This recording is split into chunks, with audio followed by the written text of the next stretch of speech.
In Mali's capital Bamako, celebrations of a military victory. The northern town of Kidal is no longer in the hands of Tuareg rebels, but the country's army. The fact that the army has been able to recapture Kidal is an immense joy. There you have it, the first result of not working with France, or the first result of not trusting France. For more than 10 years, France had made the Malian government believe that they could not recapture the northern territory from the jihadists. And these jihadists we are talking about, some of them are the Tuaregs that were fighting in Libya in 2011 as mercenaries. And after the fall of Muammar Gaddafi, they left Libya and came with these new weapons that they had been given by NATO to remove Gaddafi, NATO and the CIA. So they had a lot of Toyota pickups, a lot of, Kalashnikovs, RPG, anti-aircraft, guns, and such weapons. These are the weapons that had been smuggled into Libya through Chad. And we know France was behind those weapons. So when they came to the north of Mali, they wanted to carve a territory there and form an Islamic caliphate in West Africa. And they wanted to capture the north of Mali and part of Niger to do that.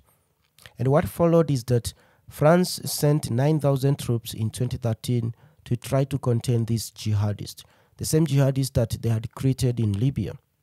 And from the locals in the north of Mali, they said that the French were collaborating with these jihadists. And they had an agreement to allow the jihadists to keep the town of Kidal and certain territory, and in exchange, the French would, look the other way.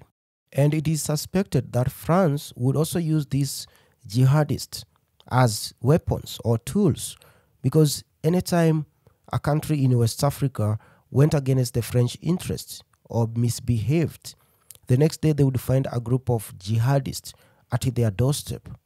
It happened in Burkina Faso, which is very far south of Mali. It happened in Niger, and it was happening all the time in Mali. So the countries that would go against the French interests would be visited by a pocket of Islamists. A dose of Islamists would be sent so that they can remember. And it went on for over 10 years. And what happened is that this led to a coup that took place in Mali in 2020 by the troops or the soldiers, because a lot of Malian troops were being killed on a weekly basis by these jihadists, from IEDs and RPG and ambushes. So the coup removed the civilian government because they accused it of not being serious on the fight against jihadists. Next up, they kicked out all the French troops from Mali, and including the United Nations peacekeepers that were there. And after that, then they started the operation to kick out the jihadists, the last remaining threat in Mali. And look today, they've done it. Of course, not without external help. They had the assistance of the Wagner group. You remember these Russian mercenaries that France was protesting. It is because France knew that kicking out these jihadists was possible, and they didn't want Russia to help Mali to do it, because they knew they would be exposed for their lies.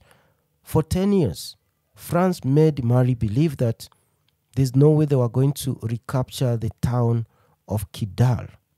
So they had to leave it to the jihadists.